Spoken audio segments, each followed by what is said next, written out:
یہ تو تھوڑا عجیب لگتا ہے۔ آپ نے بالکل صحیح سوال اٹھایا ہے، اور یہیں پر ایک بہت باریک لیکن اہم فرق سمجھنا ضروری ہے۔ دیکھیں، حکم جو ہے وہ اثاثے کی نوعیت بدلنے سے بدل جاتا ہے۔ جب تک وہ سبزیاں فصل کی شکل میں ہیں ان پر عشر نہیں ہے، لیکن جیسے ہی کسان نے انہیں بیچا اور اس کے ہاتھ میں پیسہ آ گیا تو اب وہ اثاثہ سبزی نہیں رہا بلکہ نقد مال بن گیا ہے۔ اچھا، تو اب اس نقد مال پر زکوٰۃ کے عام اصول لاگو ہوں گے؟ بالکل، اب اس رقم پر عشر والے قوانین نہیں بلکہ مال کی زکوٰۃ کے قوانین لاگو ہوں گے۔ یعنی اگر یہ جمع شدہ رقم نصاب، جو تقریباً 57.5 تولے چاندی یا 7.5 تولے سونے کے برابر ہے، اس تک پہنچ جائے اور اس رقم پر پورا ایک قمری سال گزر جائے۔ سال گزرنا ضروری ہے؟ جی، اس صورت میں سال گزرنا ضروری ہے۔ تو پھر اس کسان کو اپنی اس جمع شدہ رقم پر 2.5% کے حساب سے زکوٰۃ دینی ہوگی۔ تو زکوٰۃ سے وہ بچا نہیں، لیکن زکوٰۃ کا عنوان بدل گیا۔ یہ تو بہت بڑی وضاحت ہے۔ اس کا مطلب یہ ہوا کہ عشر اور عام زکوٰۃ میں ایک بنیادی فرق یہ سال گزرنے کی شرط کا بھی ہے۔ جی ہاں، مال کی زکوٰۃ کے لیے 2 شرطیں ہیں، نصاب کو پہنچنا اور سال کا گزرنا، جبکہ عشر کے لیے نصاب تو ہے لیکن سال گزرنے کی شرط نہیں ہے۔ قرآن میں حکم ہے کہ فصل کی کٹائی کے دن ہی اس کا حق ادا کرو، یعنی جیسے ہی فصل کٹی اسی وقت عشر واجب ہو گیا۔ ٹھیک ہے، تو فصلوں کا اصول تو بڑھوتری اور ذخیرہ کرنے کی صلاحیت پر مبنی ہے، لیکن اب ان چیزوں کا کیا ہوگا جن میں بظاہر کوئی بڑھوتری نہیں ہوتی، جو بس پڑی رہتی ہیں لیکن ان کی قیمت آسمان سے باتیں کرتی ہے؟ میرا اشارہ ہے ہیروں، یاقوت اور زمرد کی طرف۔ جی، اب ہم کہانی کے بالکل دوسرے سرے پر آ گئے ہیں، اور یہاں اصول اتنا مختلف ہے کہ لوگ پہلی بار سن کر اکثر حیران رہ جاتے ہیں۔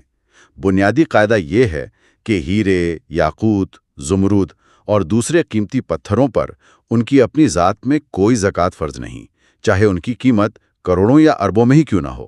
ایک منٹ، یہ آپ کیا کہہ رہے ہیں؟ مطلب کسی کی تجوری میں 10 کروڑ روپے کا ہیرا پڑا ہے اور اس پر کوئی زکوٰۃ نہیں، لیکن کسی کے پاس اگر 10 لاکھ روپے بینک میں پڑے ہیں تو اسے سالانہ 25,000 روپے زکوٰۃ دینی ہوگی؟ یہ تو کچھ غیر منصفانہ سا نہیں لگتا؟ بظاہر ایسا ہی لگتا ہے، اور آپ کا سوال بالکل جائز ہے، لیکن اگر ہم اسلامی فقہ کی روح کو سمجھیں تو یہ اصول بہت منطقی ہے۔ دیکھیں، زکوٰۃ کا تعلق بنیادی طور پر قیمتی دولت سے نہیں بلکہ بڑھنے والی یا پیداواری دولت سے ہے۔ اسلامی اصطلاح میں اسے مال نامی کہتے ہیں، یعنی وہ مال جس میں خود سے بڑھنے کی صلاحیت ہو، جیسے مویشی، فصل یا تجارت کا مال۔ دوسری قسم ہے سمن، یعنی کرنسی، سونا، چاندی، نقدی۔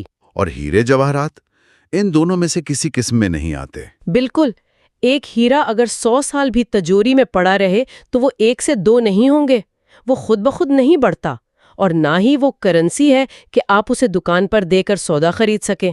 اس اصول کی بنیاد ہمیں ایک مشہور حدیث سے ملتی ہے، جس میں نبی صلی اللہ علیہ وسلم نے فرمایا کہ مسلمان پر اس کے غلام اور گھوڑے میں زکوٰۃ نہیں۔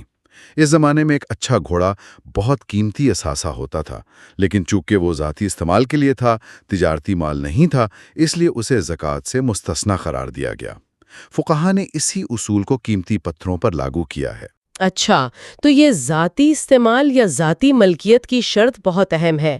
تو اگر کسی کے پاس زیورات کی شکل میں یا صرف ایک سرمایہ کاری کے طور پر جواہرات رکھے ہیں تو کوئی زکوٰۃ نہیں؟ جی، جب تک وہ صرف ذاتی ملکیت میں ہیں، چاہے پہننے کے لیے ہوں یا صرف محفوظ رکھنے کے لیے، ان پر زکوٰۃ نہیں ہے۔ لیکن بہت بڑا ہے، یہ سارا حکم ایک چیز پر آٹ کر بدل جاتا ہے، اور وہ ہے نیت۔ نیت؟ یہ تو اور بھی دلچسپ ہو گیا۔ نیت کیسے ایک مالی حکم کو بدل سکتی ہے؟ ایسے کہ اگر ان پتھروں کو رکھنے کی نیت تجارت کی ہے، یعنی خرید و فروخت کر کے نفع کمانا، تو پھر ان کی حیثیت بدل جاتی ہے۔ اب وہ ذاتی ملکیت نہیں رہے بلکہ تجارتی مال بن گئے ہیں۔ اب وہ شخص ایک جوہری یا تاجر ہے۔ اچھا، تو یہ تو بالکل ویسا ہی ہے جیسے کوئی گھر خریدے، اگر رہنے کے لیے خریدا تو زکوٰۃ نہیں، لیکن اگر بیچنے کی نیت سے خریدا تو وہ ایک بزنس اثاثہ بن گیا اور اس کی قیمت پر زکوٰۃ ہوگی۔ آپ نے بالکل صحیح سمجھا، بہترین مثال دی آپ نے۔ جیسے ہی نیت تجارت کی ہوئی، وہ پتھر اب مال نامی کے حکم میں آ گئے، کیونکہ اب ان کے ذریعے منافع کمایا جا رہا ہے، ان میں بڑھوتری کی صلاحیت پیدا ہو گئی ہے۔ تو اس صورت میں زکوٰۃ کا حساب کیسے لگے گا؟ کیا ہر پتھر کی قیمت پر 2.5% دینا ہوگا؟ طریقہ کار تھوڑا مختلف ہے۔ یہاں بھی زکوٰۃ خود پتھروں پر نہیں بلکہ ان کی تجارتی مالیت پر لگ رہی ہے۔ وہ تاجر اپنے زکوٰۃ کے سال کے آخر میں اپنے پاس موجود تمام تجارتی مال یعنی ان تمام ہیروں اور جواہرات کی موجودہ بازاری قیمت کا حساب لگائے گا۔ پھر اس کل قیمت کو وہ اپنی باقی زکوٰۃ والی رقم جیسے کیش وغیرہ میں جمع کرے گا۔ اگر یہ ساری رقم ملا کر نصاب سے زیادہ ہے اور سال بھی گزر چکا ہے تو اس پوری مجموعی رقم پر 2.5% کے حساب سے زکوٰۃ ادا کی جائے گی۔ یہ بہت اہم وضاحت ہے، یعنی زکوٰۃ ان کی تجارتی مالیت پر ہے نہ کہ ان کی ذاتی حیثیت پر۔ اچھا، یہاں ایک اور سوال ہے۔ فرض کریں ایک جوہری سمجھتا ہے کہ ایک ہیرا جو آج 1 کروڑ کا ہے وہ اگلے سال 2 کروڑ کا بکے گا، تو کیا زکوٰۃ اس متوقع قیمت پر ہوگی؟ نہیں، یہ بھی اسلامی مالیاتی اصولوں کا ایک اہم نقطہ ہے۔ زکوٰۃ ہمیشہ حقیقی اور موجودہ مال پر ہوتی ہے، نہ کہ ممکنہ یا غیر حاصل شدہ منافع پر۔ زکوٰۃ کا حساب لگاتے وقت اس ہیرے کی وہی قیمت شمار ہوگی جو آج یعنی حساب لگانے کے دن مارکیٹ میں مل رہی ہے، نہ کہ وہ قیمت جس کی مستقبل میں امید ہے۔ بہت خوب۔ آج کی گفتگو سے تو ذہن کے کئی دریچے کھل گئے ہیں۔ اگر ہم خلاصہ کریں تو ایک طرف زرعی پیداوار ہے جہاں زکوٰۃ کا انحصار قدرتی وسائل اور انسانی محنت کے فرق پر ہے، یعنی 10% بمقابلہ 5%، اور وہاں ذخیرہ کی جانے والی اجناس اور جلد خراب ہونے والی سبزیوں میں بھی واضح فرق ہے۔ بالکل۔ اور دوسری طرف ہیرے جواہرات ہیں جہاں زکوٰۃ کا سارا دار و مدار نیت اور مقصد پر ہے۔ اگر وہ غیر پیداواری اثاثے کے طور پر پڑے ہیں تو کوئی زکوٰۃ نہیں، تاکہ لوگ ایسی چیزوں میں پیسہ منجمد نہ کریں۔ لیکن جیسے ہی ان سے تجارت کی نیت کی، وہ پیداواری اثاثہ بن گئے اور زکوٰۃ کے دائرے میں آ گئے۔ تو ان تمام اصولوں کے پیچھے جو حکمت نظر آتی ہے وہ یہ کہ اسلام کا معاشی نظام من مانا نہیں ہے۔